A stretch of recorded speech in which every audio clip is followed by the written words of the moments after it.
Lição de número 7, 18 de agosto,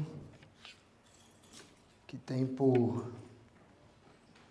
título A Disposição da Rainha Vasti e a Ascensão de Esther. Queria ler com a igreja o texto áureo. Eu vou ler uma vez e a igreja repete comigo. Amém? No texto áureo. Antes da maior graça, portanto diz, resiste aos soberbos, mas dá graça aos humildes. Tiago 4,6. Texto áureo. Antes da maior graça, portanto diz, Deus resiste aos soberbos, mas dá graça aos humildes. Tiago 4,6. A verdade prática diz, devemos nos conservar humildes, confiando na justiça de Deus, pois Ele governa a todos, abatendo ou exaltando. Vamos repetir? Verdade prática. Devemos nos conservar humildes, confiando na justiça de Deus, pois Ele governa a todos, abatendo ou exaltando. A nossa leitura bíblica em classe, ela é, se eu não estou enganado, acho que ela é uma das maiores da lição desse semestre. É o capítulo 1 e o capítulo 2. Eu vou ler o primeiro, o 10, a igreja leu o 11 e assim sucessivamente. Tá? A leitura bíblica em classe Esther, do 1 ao 10, do 12 ao 16, 17, 19 e do capítulo 2, do 12 ao 17. E ao 7º dia, estando já o coração do rei alegre do vinho, mandou a Meumã, Bistã, Arbona, Bigtá, Abagtá, Zetar e a Carcas, os 7 eunucos que serviam na presença do rei Assuero. Que introduzissem na presença do rei a rainha Vasti, com a coroa real, para mostrar aos povos e aos príncipes a sua formosura, porque era formosa à vista. Porém, a rainha Vasti recusou vir conforme a palavra do rei, pela mão dos eunucos, pelo que o rei muito se enfureceu e ardeu nele a sua ira. Então disse Memucã, na presença do rei e dos príncipes, não somente pecou contra o rei e a rainha Vasti, mas também contra todos os príncipes e contra todos os povos que há em todas as províncias do rei Assuero. Porque a notícia deste feito da rainha sairá a todas as mulheres, de modo que desprezarão os seus maridos aos seus olhos, quando se disser, mandou o rei Assuero que introduzissem à sua presença a rainha Vasti, porém ela não veio. Bem parece ao rei, saia da sua parte um edito real, e escreva-se nas leis das governo. Não se revogue não mais na presença do rei Assuero. E o rei deu o reino pela sua companheira, que seja melhor. E chegando já a vez de cada moça para vir ao rei Assuero, depois que fora feito a cada uma segundo as leis das mulheres, por 12 meses, porque assim se cumpriam os dias das suas purificações, 6 meses com óleo de mirra e 6 meses com especiarias e com as coisas para a purificação das mulheres. Desta maneira, pois, estava a moça ao rei. Tudo quanto ela desejava, e dá para ir à casa das mulheres, à casa do rei. À tarde entrava e, pela manhã, tornava à segunda casa das mulheres, debaixo da mão de Saasgás, eunuco do rei, guarda das concubinas. Não tornava mais ao rei, salvo se o rei a desejasse e fosse chamada por nome. Chegando, pois, a vez de Esther, filha de Abigail, filho de Mardoqueu, que a tomara por sua filha, para ir ao rei. Coisa nenhuma pediu, senão que disse Hegai, eunuco do rei, guarda-lhes e avançar Esther, graça aos olhos todos quanto a viram. Assim foi levada Esther ao rei Assuero, à casa real, no 10º mês, que é o mês de Tebete, no 7º ano do seu reinado. E o rei amou a Esther mais do que a todas as mulheres, e ela alcançou perante ele graça e benevolência, mais do que a todas as virgens, e pôs a coroa real na sua cabeça, e a fez rainha em lugar baixo. Amém. Irmãos, eu estava meditando nessa lição em casa e essa história da rainha Esther é uma história muito bonita. É uma história que eu já venho lendo há um tempo, escutando alguma coisa a respeito dela. E a lição em si, ela me mostrou uma coisa um pouco diferente do que eu pensava a respeito dessa passagem bíblica. E por ética a gente não pode fugir do conteúdo que está aqui na lição e vamos tentar seguir a risca, embora dá vontade de entrar em outros assuntos, mas aí, igual a Adriana disse semana passada, atrapalha o outro professor, mas o texto ele vai se conectando e vai dando vontade de dar uma ansiedade de falar de tudo, né? Mas a gente vai se conter no que Deus tem para nós aqui nessa lição. Eu vou ler a introdução. Eu vou pedir aos irmãos também que me ajudem, cada um depois lendo uma parte. Deus estabeleceu princípios imutáveis, pelos quais governa a todos os povos, independente de cultura, época ou lugar. Nesta lição veremos o claro contraste entre as condutas de Vasti e de Esther, a obediente moça judia que ascendeu ao trono de rainha de um dos maiores impérios de todos os tempos, o Império Persa.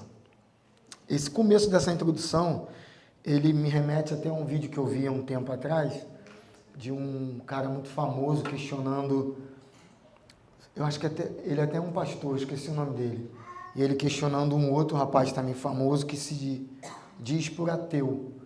E ele falou para esse rapaz, você se considera ateu, mas você guarda dentro de você alguns princípios esses que são bíblicos.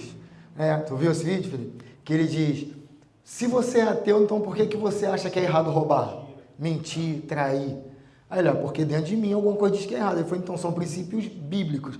Então ele está dizendo, Deus estabeleceu alguns princípios imutáveis. Sendo crente ou não, nós sabemos em algum momento que a gente está fazendo é certo ou errado. E aqui nós vamos entender que o comentarista já colocou logo que Deus estabeleceu isso dentro de nós, independente de cultura, ou seja, de país, né, de lugares, de estado, de cidade, dependente de cultura, há uma coisa certa, há uma coisa errada. E nós temos essa consciência do que é certo, até onde eu posso ir e até onde eu não posso ir. Amém? O banquete de Assuero e a recusa de Vasti. O rei Assuero, filho de Dário, o filho de Dário, Assuero governou o Império Persa por 20 anos, 486 e 465 a.C., reinando desde a Índia até a Etiópia, sobre 127 províncias, está escrito em Esther 1. Seu nome grego é Xerxes. No 3º ano de seu reinado, Assuero convidou a nobreza imperial e os senhores de todas as províncias para mostrar-lhes a grandiosidade do reino e as suas riquezas. A recepção durou 180 dias. Acredita-se que foi nessa ocasião que Assuero tratou com seus grandes generais e conselheiros da expedição militar que faria contra a Grécia, batalha que se transformou em um grande fracasso conforme narra em detalhes o historiador grego Heródoto. Então, diante dessa situação, daquele lugar que tinha muito ouro, que tinha alabastro no piso, os estudiosos dizem que as taças eram de ouro, eles dormiam sobre ouro. Riqueza era tudo naquele lugar, né? Aquela imponente cidade, aquele império imponente. E ele chama essa galera, esses governadores, imagina no Brasil, né? Alexandre de Moraes, esses cara de alto escalão, esse Lula, enfim, essa grande cúpula, e dá 6 meses de festa. Só que tinha uma lei nessa festa que a bebida era liberada, era à vontade. Podia beber e comer à vontade, mas podia beber mesmo. Mas a lei das mulheres, talvez vai falar mais à frente, dizia que mesmo bebendo demais, eles podiam beber muito, muito, era liberado bebida, mas não era forçado. Eles não te obrigavam, mas era liberado. Mas com uma condição, eles não podiam mexer com as mulheres. Tanto que Vasti, ela estava também fazendo uma festa separada do rei, uma festa para as mulheres. Possivelmente para as mulheres dos governantes, para as primeiras damas, para a gente entender melhor. O rei está aqui 180 dias, dando de tudo do bom e do melhor, e Vasti está lá do outro lado, servindo as primeiras damas também. Um banquete público, outro exclusivo. Irmã Leia, lê para mim, por favor. O 2.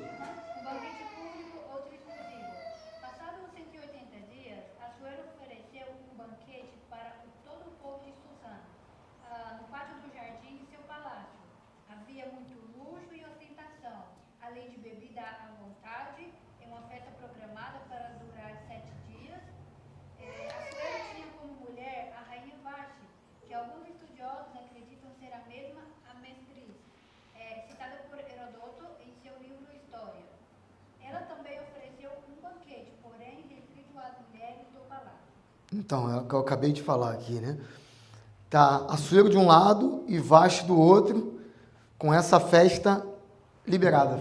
Foram 6 meses e 7 dias de festa, né? 6 meses para um povo e 7 dias, 6 meses para o alto escalão e 7 dias para o povão.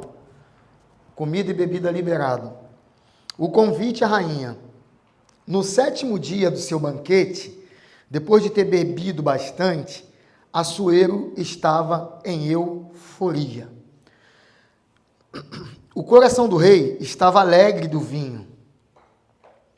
Foi quando ordenou que lhe trouxesse a rainha Vasti, com a coroa real, para mostrar aos povos e aos príncipes a sua formosura, porque era formosa à vista.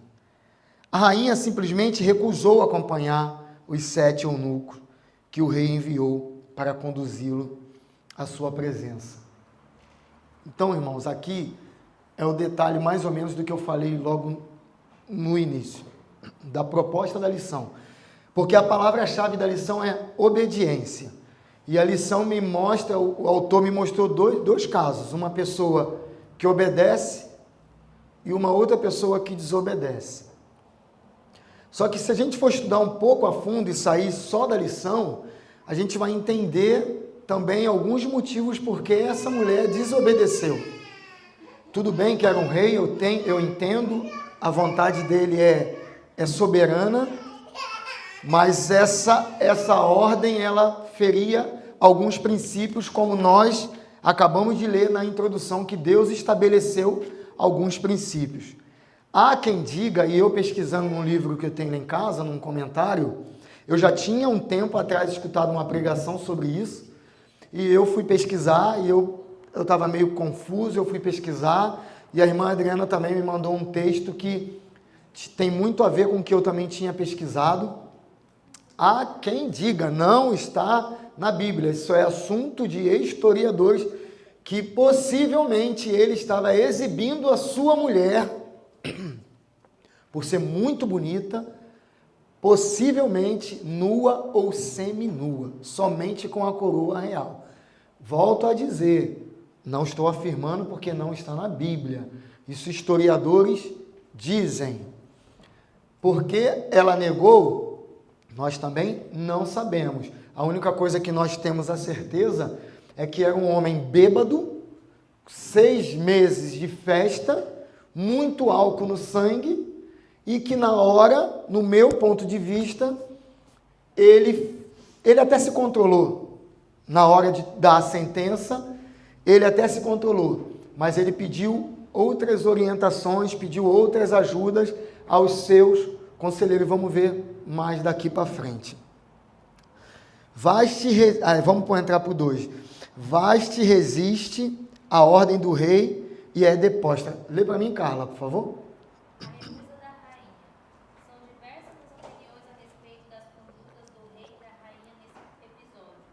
Fontes extra-bíblicas tentam justificar a desobediência de Vashti, com versões que pintam como absurda a pretensão do rei em apresentá-la em seu banquete.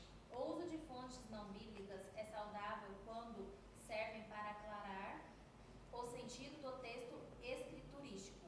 Contudo, podem levar à prática da exegese. quando dão à escritura um sentido alheio ao que foi revelado. A narrativa bíblica é: uma festa pública acontecia e a rainha recusou atender ao rei. O texto para por aí.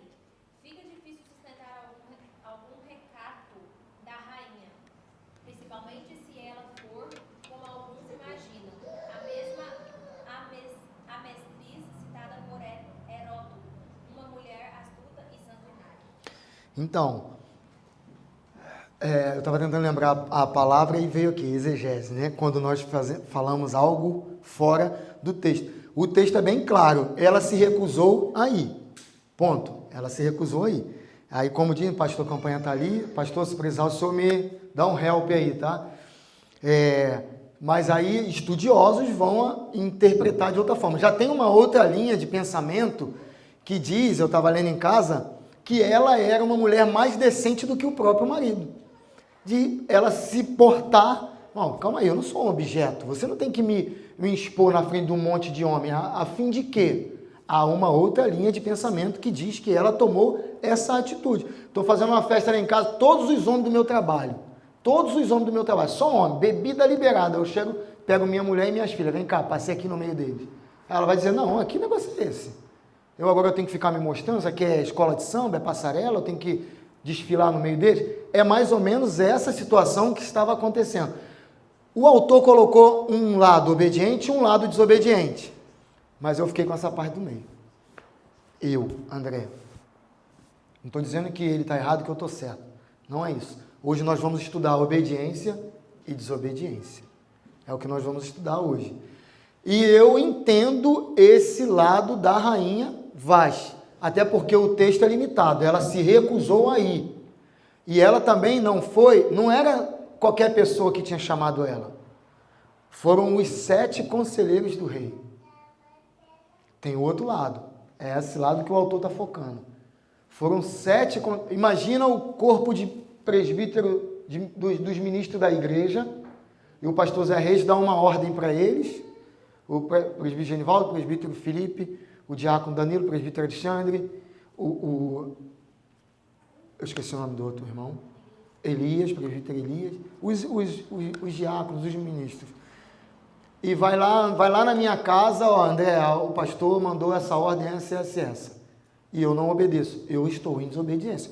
Esse caso que a revista está tratando, de uma desobediência.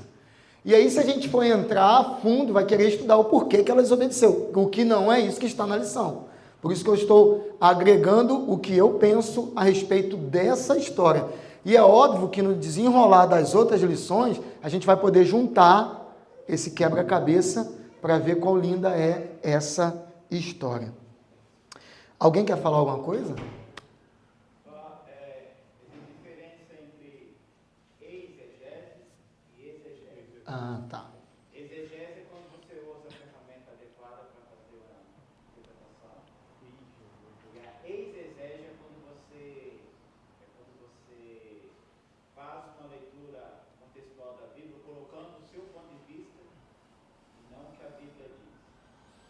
Nesse caso, então, a gente está falando dessa parte aqui, né? Sim. Exegese. Entendi. Pode levar para um lado, igual você falou no início, a Bíblia não. Uhum. Então a gente não pode, se a Bíblia não. Sim. A Bíblia não deixa claro, a gente não pode afirmar. Não pode afirmar. E também eu estava pensando em casa, pastor Campanha, se eu estiver errado, o senhor me corrige, por favor, que passar um estudo é diferente de aplicar uma pregação, né? Porque se a gente vai preparar, a irmã Leia prega, Felipe, vai entender bem talvez o que eu esteja falando. Quando Deus coloca um tema no meu coração, eu tenho uma aplicação específica para aquele tema. Mas nesse caso aqui não é uma pregação. É o conteúdo que me foi proposto para eu aplicar. Por isso que a minha preocupação em dizer que não é o que está aqui, tem o que eu penso. Por isso que eu estou toda hora dizendo isso. Porque o que está aqui nós vamos seguir, nós vamos ler, nós vamos comentar, mas tem esse outro lado que eu penso também que era uma mulher, e mulher também a gente entende que é o sexo mais frágil. Infelizmente ela descumpriu uma regra, e uma regra de um rei, mas um rei bêbado. O problema todo também está aí. Extremamente alterado, bêbado. Amém? A aplicação da lei. E Maria, pode ler para mim, por favor? Assuero estava, de fato, sob influência do vinho, quando ordenou a vinda de Vaz, mas sua decisão de depô-la do cargo não se deu de forma intempestiva ou autoritária. Apesar da fúria do rei, suportou o constrangimento público de receber de volta os eunucos sem a rainha. Em seguida, submeteu ao caso ao exame dos sábios de seu reino, entendidos nas leis e no direito dos medos e persas. A pergunta do rei demonstrava prudência, o que, segundo a lei, devia fazer a rainha Vasti por não haver cumprido o seu mandato. Assuero estava em uma difícil situação. Como poderia exercer o governo do império se não tinha autoridade sobre a sua própria esposa? Esse é um problema. Eu fiquei meditando sobre isso. E eu confesso que isso é um problema. Porque a gente falou de toda a situação, ele estava bêbado, mas ele é marido, mas ele é o cabeça, e além de tudo, ele é rei.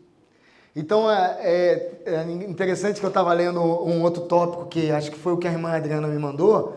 Ela fere 3 princípios, né? Primeiro, como mulher, ela não obedece o marido. Primeiro, como rainha, ela não obedece o rei. Depois, como mulher, não obedece o marido.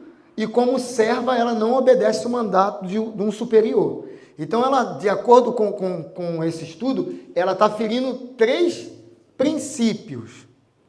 Mas eu acho interessante, legal aqui, eu posso falar isso, irmão, porque eu já bebi. Ele estava muito bêbado, mas ele se conteve. Isso eu acho interessante, porque ele chama os sábios e pergunta, o que eu devo fazer com ela? E olha, gente, vamos entender agora a fundo. Ele estava na frente de pessoas importantes. Não eram pessoas que ele tinha intimidade, que conheciam o relacionamento dele. Sabe aqueles amigos próximos que sabem que a mulher é estressada, que o marido é ignorante? Não, eram pessoas importantes. O que valia era a regra da etiqueta. Não é assim quando tem um jantar empresarial, um jantar no palácio? Pessoas importantes, vestido, tudo conta, até o gesto como aperta a mão, como senta a bolsa, tudo conta. Ele estava diante dessas pessoas e ele não perdeu a linha. Eu não sei se eu aguentaria. Pensando por outro lado. Eu acabei de falar um negócio para a Érica. E a Érica vai lá e desobedece os meus subordinados e me desobedece, eu não sei como eu me portaria. Eu, André, me portaria. Mas eu achei interessante, eu falei, não, tem alguma coisa boa nisso aqui. Eu achei interessante a atitude dele de pegar e suportar essa humilhação. Pode falar. Como a história não é muito longa, né? São poucos capítulos e a gente vê a história, parece ser bem resumida, mas por isso aqui que o autor da revista está dizendo, eu também achei interessante isso, que a gente não estava lá para saber a que nível isso realmente era considerado uma coisa ruim. Por quê?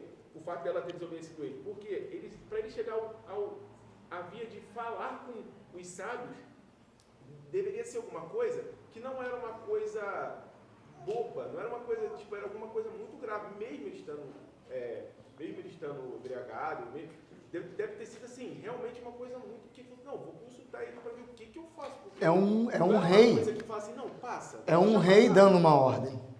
E aí na frente de pessoas importantes. E ele precisa mostrar todo o poder dele. Ele precisa mostrar tudo que ele conquistou. Eram 127 províncias, se eu não estou enganado. Não era isso, pastor? 127. Um cara extremamente poderoso, obrigado. Extremamente poderoso. Não era qualquer rei. Não era um cara que subiu agora, apareceu aqui famosinho. Não. Era o cara. E diante dessa festa, desses dias longos, não era um dia de festa, foram 6 meses. Acontece essa situação, e ele consegue manter a linha, manter a calma, ele teve regra de etiqueta, ele conseguiu exercer.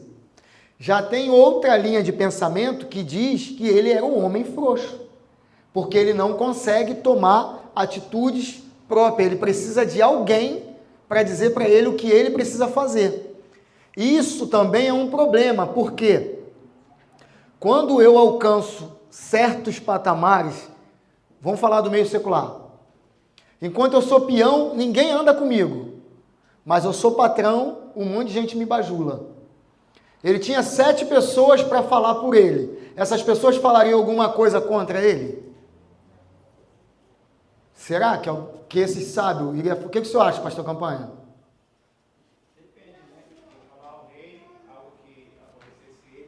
Porque ele era, também vai dizer, os estudiosos dizem que ele era também um pouquinho melindroso. Tudo ele se irritava e mandava matar. A gente vai ver no final, não posso falar por causa das outras lições. Mas é real isso. Só que Assuero está aqui nessa posição e tem 7 do lado. 7 vai falar o quê? O que o rei quer ouvir. Ele vai pedir conselho aos 7. Mas sempre tem alguém que gosta de puxar. Né? Tem sempre alguém que... Então, o que ele faz? É o momento de eu me promover. Ô rei, o que a lei diz a respeito disso? Ela me desobedeceu, a minha mulher. O que a gente... Tem um problema inserido aí, né? No finalzinho da leitura desse tópico, ele está falando, ele está numa situação difícil, né, que dali para frente ele iria conduzir. Porque o problema estava instalado, ele perdeu a autoridade, ele queria governar dali para frente, se nem sobre a esposa ele tinha autoridade. Sim. E isso é corriqueiro, tirando lição daí, porque senão não faz sentido, né? Estudar. Tem que tirar lição. Como ficaria um líder,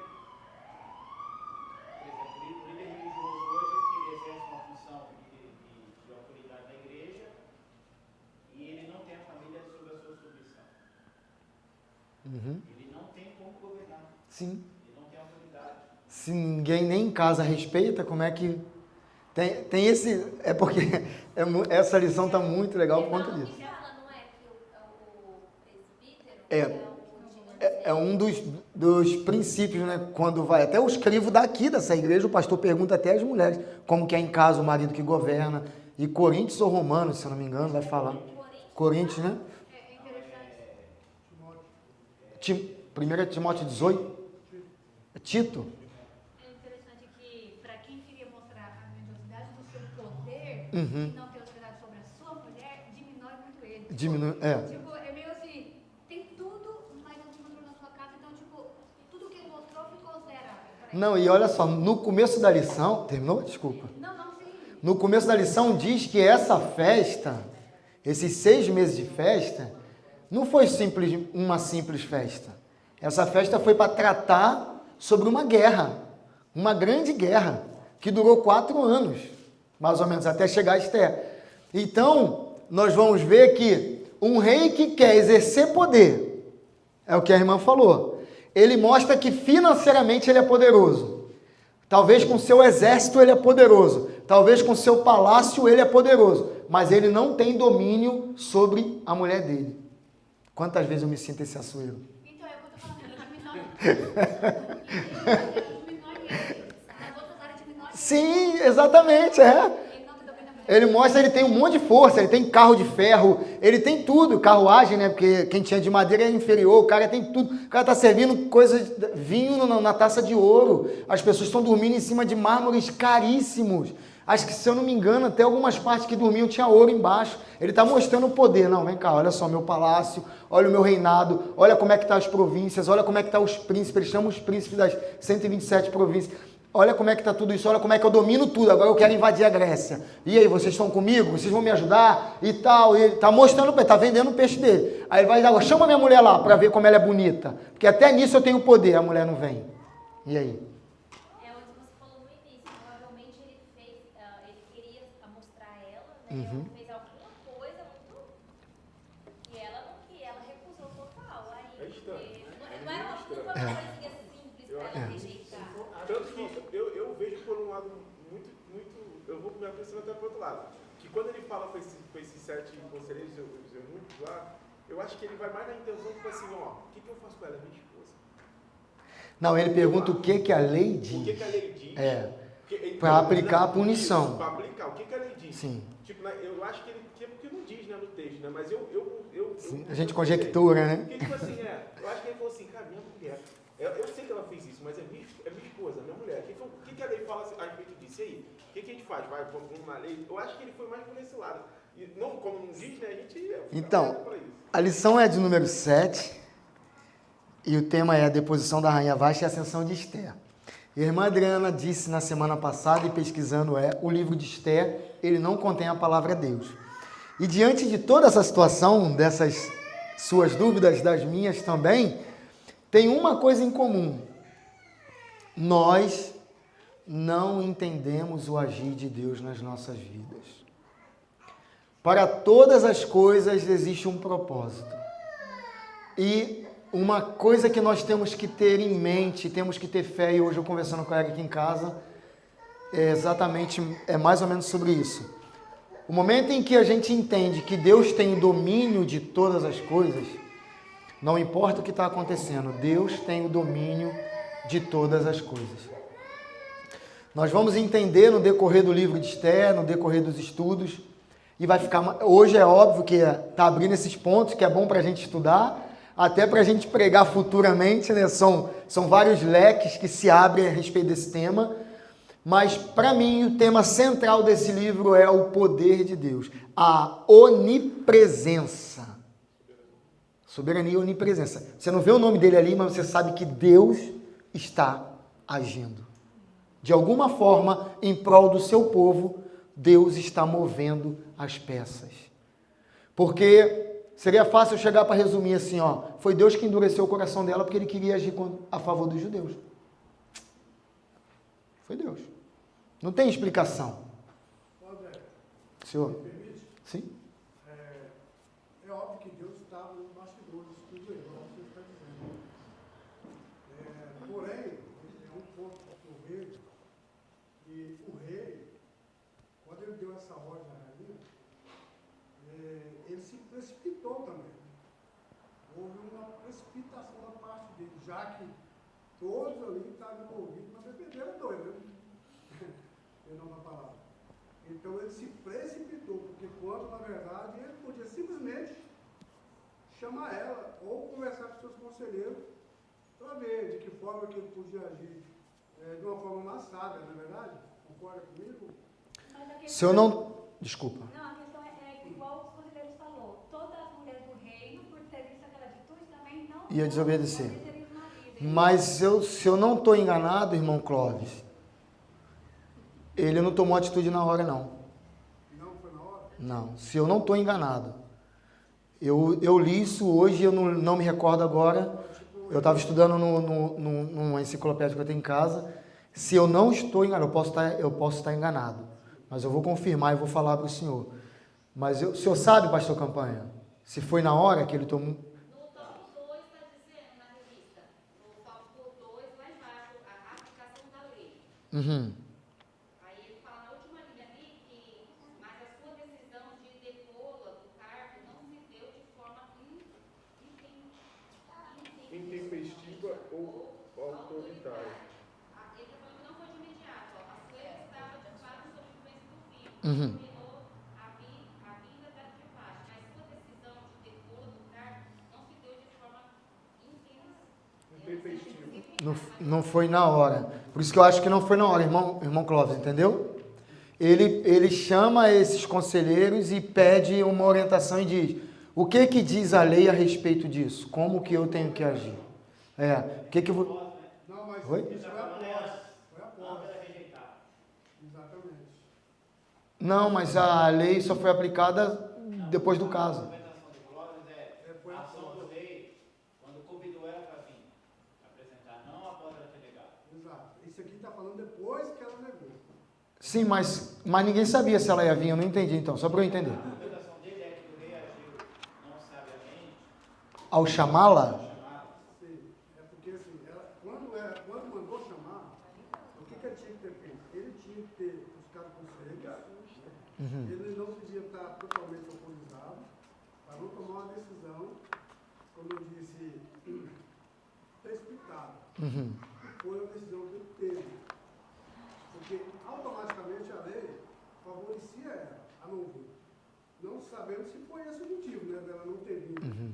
Mas tinha essa lei que favorecia ela e outros motivos também, né? Porque ela estava dando consciência para as mulheres. Essa questão aí, a minha opinião, ele não agiu como rei, ele não foi sábio.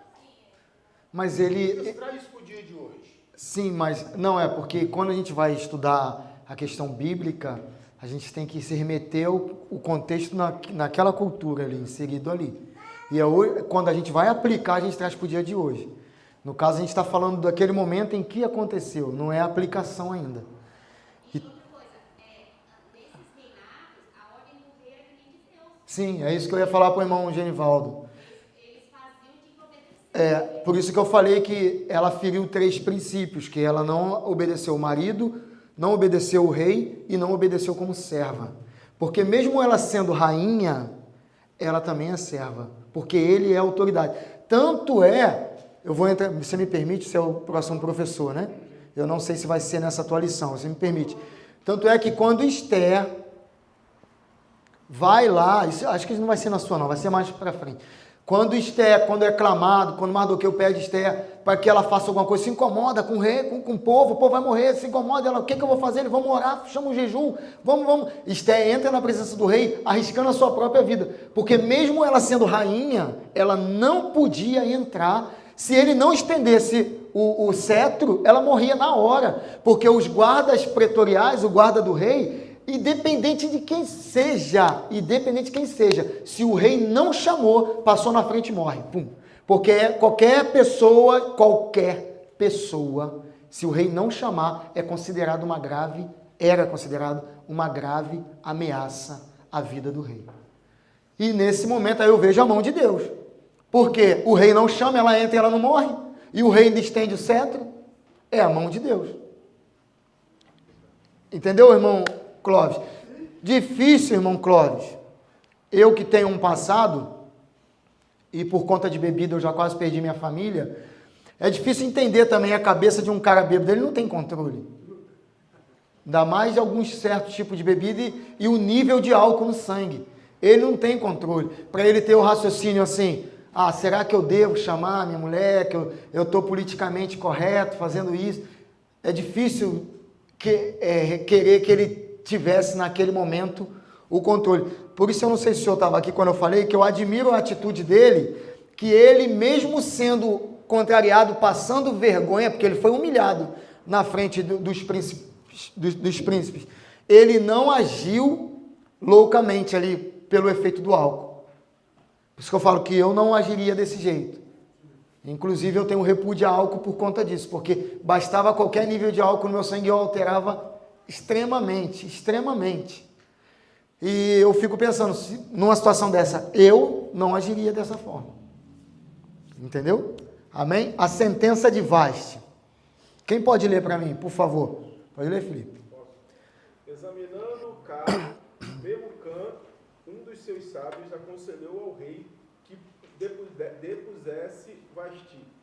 Lideranças pressupõem muita responsabilidade. Pela grande repercussão, a conduta da rainha seria um péssimo exemplo para todas as mulheres do reino, porque a notícia desse feito da rainha sairá a todas as mulheres, de modo que a desprezarão a seus maridos aos seus olhos.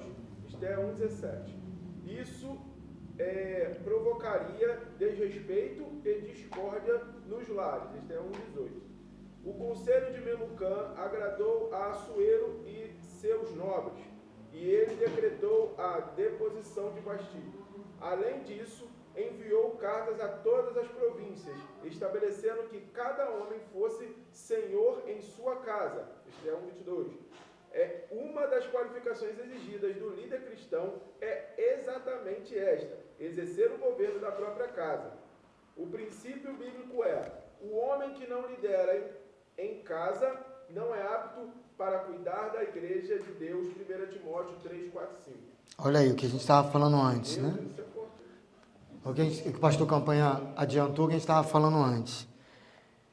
O princípio básico disso é que nós consigamos liderar a nossa própria casa. Eu confesso que não é fácil, não é fácil, tem situações que dá vontade de jogar a toalha, mas é uma ordenança bíblica que nós venhamos liderar. Quando a mulher, ela tem também por esse entendimento, não, meu marido é o líder, meu marido ele é o sacerdote da minha casa, me parece que as coisas ficam um pouco mais fáceis. Mas temos poucos homens aqui, somos a minoria. A gente sabe que a regra do jogo nem sempre é assim. Na maioria das vezes, né, meu amor? Na maioria das vezes, o homem, pelo menos na minha casa é assim, a última palavra é sempre minha. É sempre sim para a Érica. É a última palavra. Sempre querendo fazer as vontades. E mesmo assim ainda nunca tá bom. Mas a Bíblia é bem clara em relação a isso. Hoje eu tive uma conversa lá em casa com a Érica e com a Maria Fernanda, e eu falei mais ou menos assim: os irmãos não são obrigados a concordar, isso é uma coisa minha. Eu falei que para um homem ser homem, para mim ele não precisa mostrar que é homem brigando nem... eu tenho que dar um tapa, eu tenho que falar alto, eu tenho que gritar, porque eu tenho que mostrar que eu sou homem. Não. Eu acho que um homem de verdade, no momento certo, ele se porta como homem e ele vai dizer: opa, calma aí, tem homem aqui. Uma situação aconteceu no Brasil, e eu tô vendo a Érica no telefone falando com uma pessoa, um homem, e o cara arrebentando ela no telefone. Eu tava deitado no sofá, e ele falando por um problema que teve na escola, e ela foi tentar falar com a mãe da menina, não conseguiu. E esse cara pegou e falou: o que é? Se você quiser falar, fala comigo, não sei o que. Pode falar. E eu tô escutando, dá para escutar nesse telefone? Eu tô deitado no sofá. E eu tô vendo ela nervosona, discutindo com o homem, eu quieto. Eu peguei, levantei, ela acabou de ligar, eu peguei e falei: me dá o telefone aqui. Aí peguei o telefone, vi o número, eu liguei para ele. E falei com ele. O nome dele é Felipe também. Falei para ele: até agora você falou com a minha mulher, agora você vai falar comigo. Aqui em casa tem homem. E se você quiser conversar, na escola eu tô. Qual hora você quer ir agora? Eu tô lá, vamos lá. Não adianta você gritar. Você quer conversar? Vamos lá na escola agora, nós vamos resolver. Enfim, acabou. Nunca mais a menina pediu desculpa depois. No momento em que eu me posicionei, ele parou de crescer. Calma aí, também tem homem lá. A situação é outra. Enquanto eu estava atrás, ele estava crescendo. Mulher. Aí eu me posicionei, não xinguei ele, nada. Só falei para ele: gritar com mulher é fácil, vamos conversar nós dois, de homem para homem. Eu te conheço, você não sabe nem quem eu sou, mas eu sei quem você é, porque eu já estudei até com você, ele não lembrava de mim. E você quiser, na hora, não foi assim, Érica? Depois a diretora até me chamou da escola, chamou ele não quis ir. Eu fui para a direção da escola e resolvemos. Mas é o que eu estava conversando em casa. Eu não preciso provar para ninguém que eu sou o homem da minha casa. Mas no momento em que a necessidade aparecer, o homem está aqui. Não importa se eu não tenho nem 1,70 m, mas o homem apareceu. Então aparece o bombadão que é grandão, pastor Campanha, o Felipe, né? Dá até medo, não aparece um tampinha. Dá até medo, né? Vamos lá. Esther, a judia se torna rainha em terra estranha. Lê para mim, amor, por favor. 4 anos depois, há certo consenso entre os estudiosos de que a escolha da substituta de Vashti ocorreu após a frustrada campanha militar que Assuero lançou contra os gregos. A destruição quase total das forças navais persas na Batalha de Salamina, ano 480 a.C., forçou seu retorno para Suzã. Passada a ira, o rei se lembrou de Vashti, do que ela havia feito e do que ele havia decretado. Assim, no 479 a.C., aconselhado por seus servos mais próximos, Assuero decidiu escolher a nova rainha. Então, nós vimos que essa festa de 6 meses e 7 dias, possivelmente foi para tratar dessa guerra, e essa guerra que foi mal sucedida, e quando ele volta, nós vamos ver mais à frente que foi naquele mês de Tebé, né? Um mês, estudando um pouquinho sobre o mês de Tebé, é inverno, é um mês muito frio, e ele volta exatamente nesse mês, que é mais ou menos 29 dias aí de frio, e tudo leva a crer, por ele regressar nessa época fria e frustrado, porque ele perdeu toda a batalha, ele começa a sentir saudade. Ué, eu não tenho uma rainha, eu não tenho aquela costela agora, nesse frio. É a hora que o homem se sente fraco, né? É a hora que o homem, ele atravessa quilômetros e quilômetros por causa dessa costela. Eu nunca vi isso na minha vida. Mas o homem, ele é capaz de fazer isso. Eu não sei aqui os irmãos. Irmão Cláudio parece que foi longe buscar a irmã Aline. Parece. Tem irmão que importa a irmã do Brasil. Tem, gente. É sério. Tem. No Brasil tem irmão que sai do Rio, vai para Minas, vai para não sei, para Goiás, vai não sei para onde.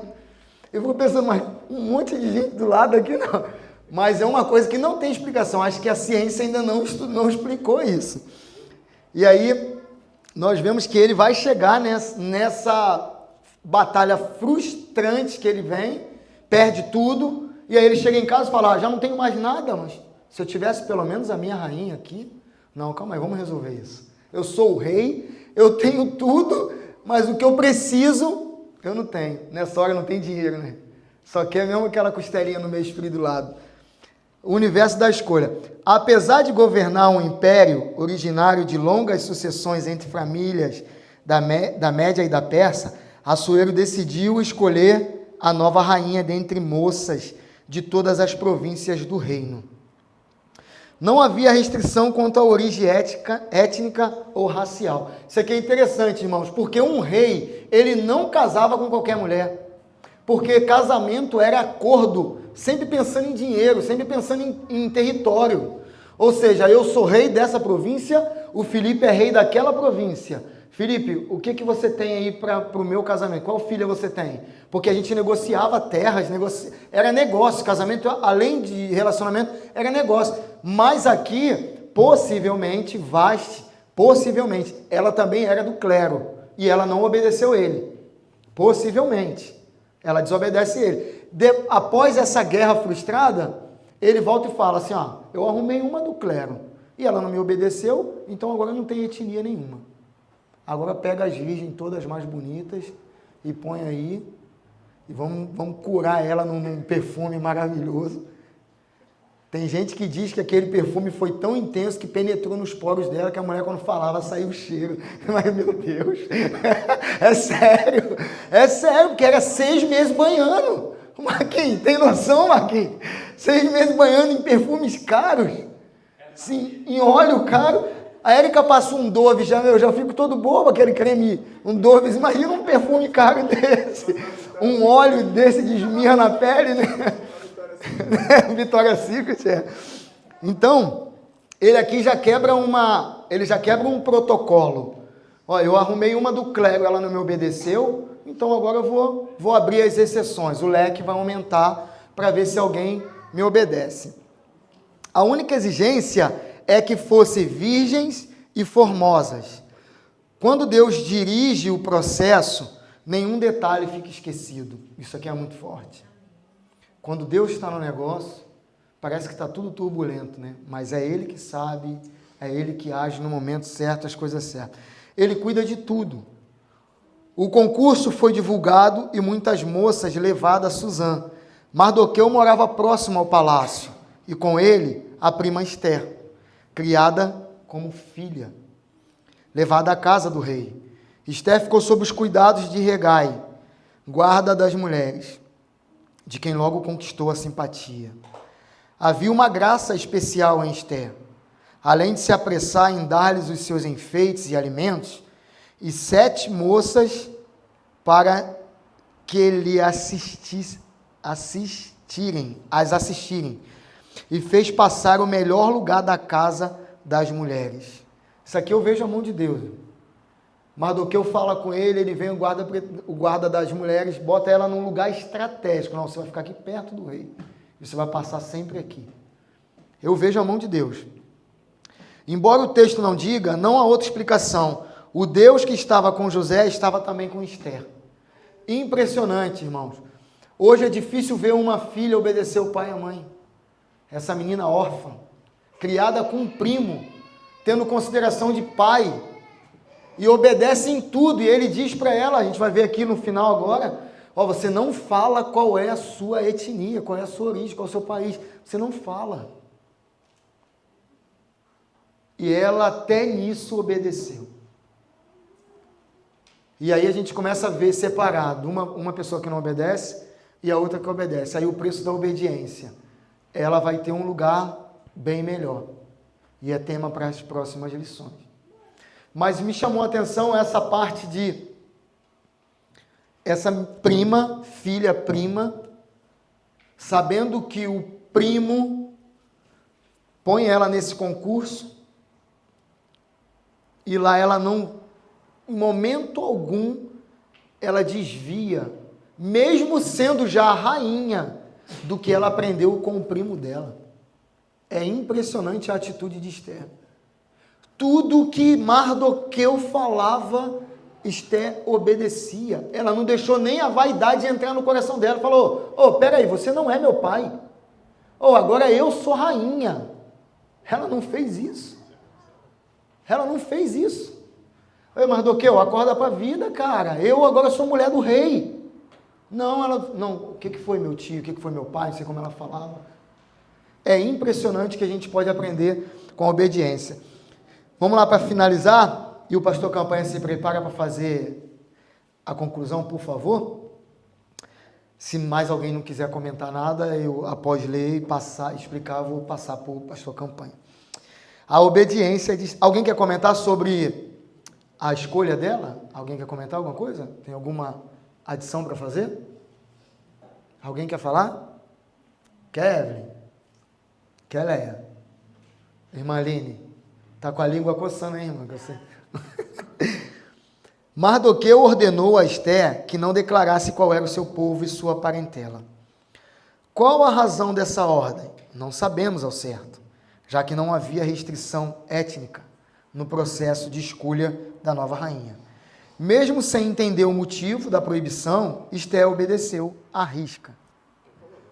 A ordem de Mardoqueu obedeceu à risca a ordem de Mardoqueu. Esther 2:10.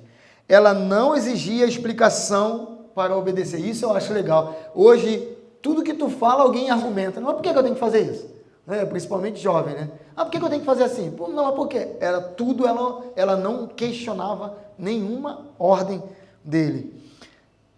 Mardoqueu demonstrava profunda preocupação com o bem-estar de Esther, passando diariamente diante do pátio da casa das mulheres para saber como ela estava. Havia respeito e cuidado mútuo entre eles. Cumprindo os 12 meses de preparação, chegou a vez de Esther ser levada à presença de Assuero. E o rei amou a Esther mais do que todas as mulheres, e ela alcançou perante ele graça e benevolência, mais do que todas as virgens, e pôs a coroa real na sua cabeça, e a fez rainha em lugar de Vastes. E na próxima semana vamos ter a conclusão, ou o encaminhamento, dessa obediência, o que vai desencadear mais ainda essa obediência. O que eu aprendo com isso, irmãos, e independente da situação, é que nós devemos obedecer à voz do Mestre. Eu tenho passado dias em que eu tenho conversado com Deus e tenho falado, Senhor, eu não estou conseguindo ouvir a Tua voz. Eu conversei com a Érica em casa, eu conversei com algumas pessoas próximas, e o difícil para mim está, eu não sei porquê, mas, enfim, são momentos da vida que a gente passa, acho que todo mundo passa, eu não sou exclusivo, mas o legal, mesmo talvez eu não esteja ouvindo ou eu esteja insensível à voz de Deus, o segredo está em continuar obedecendo. Eu tenho certeza que a vitória vem no obedecer. Então que nós venhamos continuar obedecendo a ordem de Deus e também do nosso superior direto. Se é no trabalho, é o patrão, é o chefe, se é na igreja, é o pastor, é o corpo ministerial, se é no departamento, é o líder, porque a Bíblia diz que o pecado de rebeldia, ele é igual a feitiçaria. Então o segredo está na obediência. Essa regra, essa ordem, ela me chateia, ela me incomoda, mas eu tenho que obedecer. Porque o segredo é obedecer. Independente se a ordem é favorável a mim ou não, mas o que me cabe naquele momento, se é um superior, é obedecer. Eu falei com a minha filha em casa, você só tem 16 anos, aqui você é minha filha, mas quando eu estou na banda você é minha líder, e eu te devo obediência.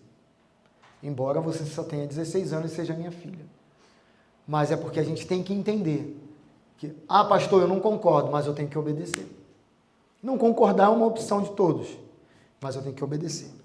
Meu patrão fala algumas coisas, eu falo para ele, Jean, eu acho que isso não vai dar certo, não. Você quer, eu vou fazer. Eu tenho que obedecer. Até porque se eu não obedeço e dá errado, eu assumo as consequências. Mas quando eu obedeço e dá errado e ele que mandou, ele assume as consequências. E eu fico em paz. Amém? Pastor Campanha, por favor.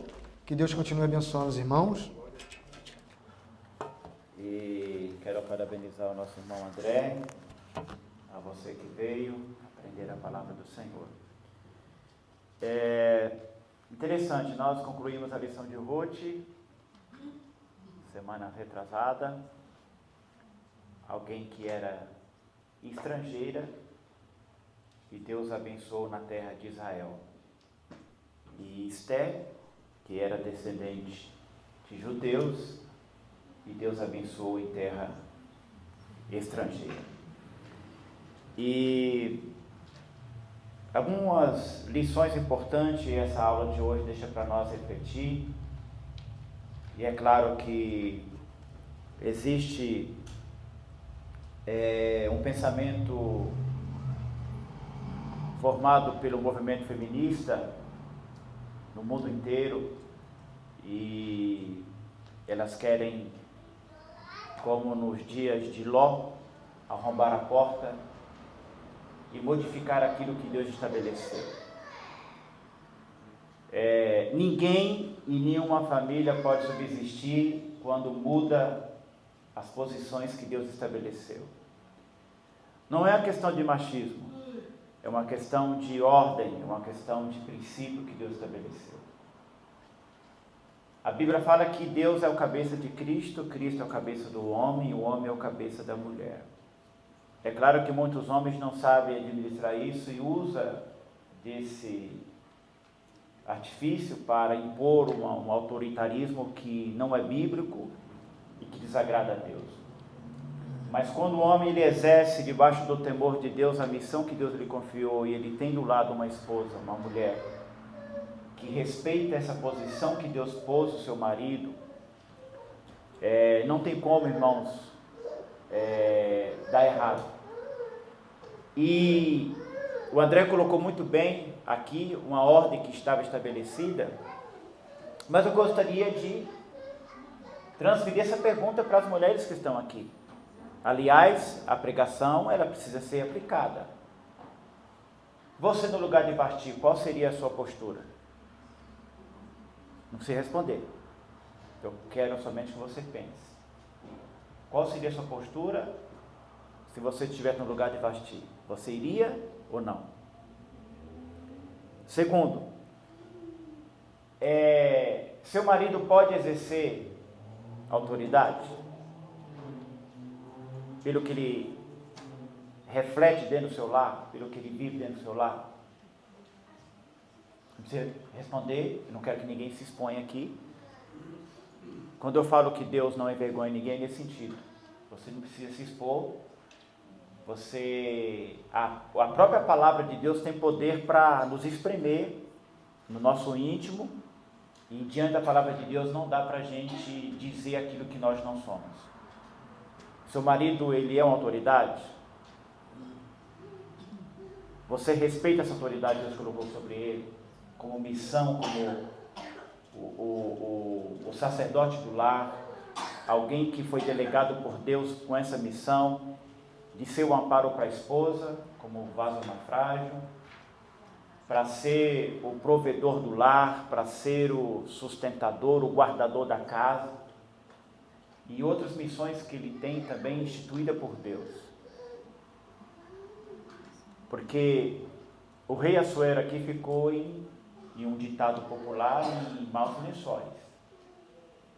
Porque como é que ele ia agora governar um império se a palavra dele não tinha poder de convencer a sua própria mulher? Então, irmãs, fica essa lição para vocês e para nós homens. Saiba administrar, respeitando a sua esposa, amando-a como vaso mais frágil.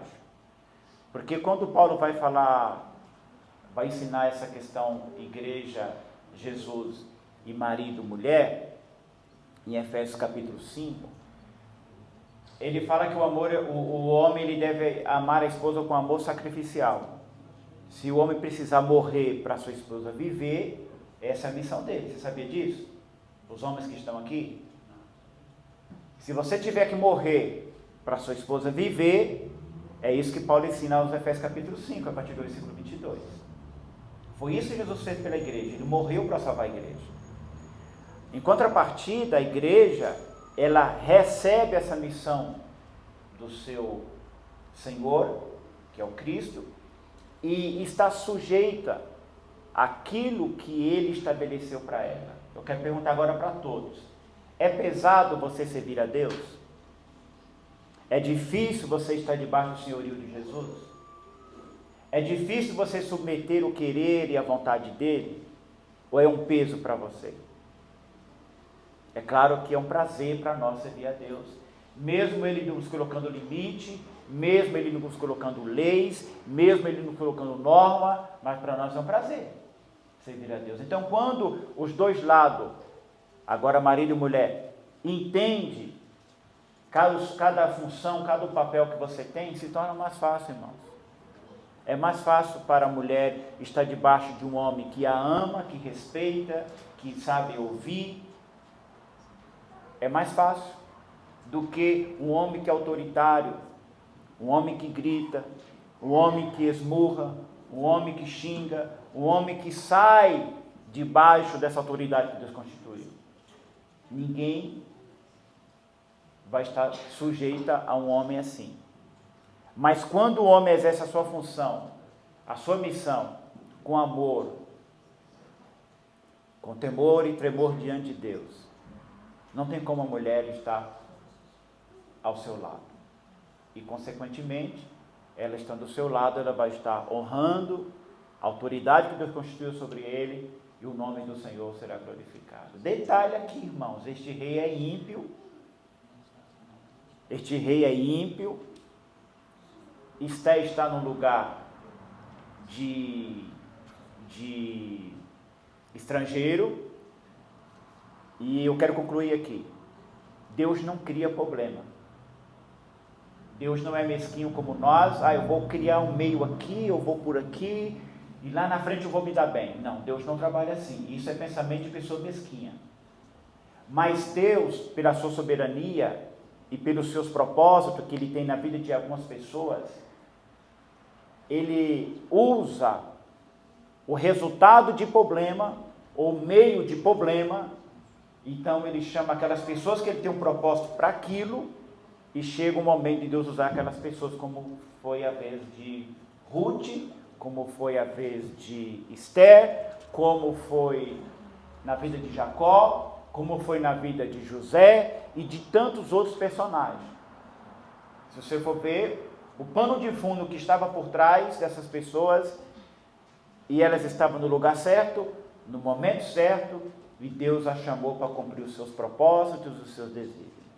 Então, para nós nessa tarde, ficam essas lições. Para as mulheres, esposa, e para os nossos irmãos que são marido. Eu quero ler a conclusão. Esther havia chegado ao posto em que, no tempo oportuno, seria um instrumento para cumprir os propósitos divinos. Um dos atributos incomunicáveis de Deus é a sua presciência. Somente Ele conhece de antemão todos os acontecimentos futuros. Isaías 46, versículo 9 e 10. Podemos confiar nossa vida inteiramente à sua direção, pois Ele sabe o que é melhor para nós. Ele sabe o que é melhor para nós. Por isso que é perigoso você fechar um pensamento de alguém pela situação ou pela circunstância que ele ou ela esteja passando e dizer que aquela pessoa é aquilo. O momento não define você. Se você é uma pessoa que vive debaixo do temor de Deus, uma pessoa que obedece a palavra do Senhor, você pode estar passando por um momento muito difícil na sua vida, mas acredite que Deus é o Senhor da sua história. Acredite que Deus está no controle. E não se venda, não se rebaixe, porque Deus é aquele que vai justificar você e vai abençoar você. Quando você olha os personagens da Bíblia, todos eles tiveram histórias de altos e baixos, mas Deus sempre estava no controle de tudo. Amém? Ficamos em pé e vamos estar orando a Deus. Que Deus, mais uma vez, continue abençoando nosso irmão André, que expôs muito bem essa aula, e vai criando, tipo, aquelas séries, né? O próximo capítulo eu não posso perder, porque eu quero até parabenizar os professores por segurar, né? Não entrar muito nas lições próximas, para que o próximo professor tenha argumento para falar. E enquanto isso, acredito eu que durante a semana você vai estudar a lição e você vai chegar aqui querendo descobrir os próximos capítulos que Deus tem na vida daqueles que Ele chamou. Amém? Deus santo e justo, no nome de Jesus, nós queremos te agradecer, meu Deus, porque o Senhor é o Senhor da história. O Senhor está no controle de todas as coisas, meu Pai. E nós não falamos isso somente, meu Deus, para descartar palavras, mas a história mostra que o Senhor sempre está no controle de tudo, inclusive da nossa família, Pai. O Senhor que criou o mundo todo, e com apenas uma das suas mãos, o Senhor pega todas as águas dos oceanos. Este mesmo Deus, ó Pai, o Senhor cuida também das famílias, o Senhor cuida dos pormenores. O Senhor, meu Pai amado, está com seus olhos abertos para ver o que permeia, o que se passa dentro do nosso convívio, Senhor. E o Senhor tem os seus propósitos determinados na vida de cada um de nós, Pai, para no seu tempo oportuno o Senhor nos levantar, o Senhor nos dá voz, o Senhor nos usa, como o Senhor usou tantos outros personagens bíblicos, Senhor. E agora é a vez da tua igreja, e nós te pedimos, Pai, abençoe poderosamente os casais que estão aqui, abençoe os maridos, dai a eles, meu Pai, graça para exercer a missão que lhe foi confiada, com amor, com respeito, com temor diante de Ti, Senhor, olhando para sua esposa e vendo nela a necessidade, meu Deus, como o Senhor olha para a sua igreja e o Senhor vê a necessidade da sua igreja. As mulheres que estão aqui, Senhor, eu sei que às vezes não é fácil, mas o Senhor é poderoso para dar a elas, Senhor, essa lealdade junto aos seus maridos, para que eles possam exercer, meu Pai, os propósitos que o Senhor tem definido para eles. Abençoe poderosamente, abençoe a tua igreja nesta noite, abençoe o nosso culto logo mais à noite, Pai. Nos dai a tua graça, o seu poder, queremos sentir a tua presença, é o que nós te pedimos, Pai, no nome de Jesus. Amém e amém. Está terminado, irmãos. Saúde, irmão, na paz do Senhor.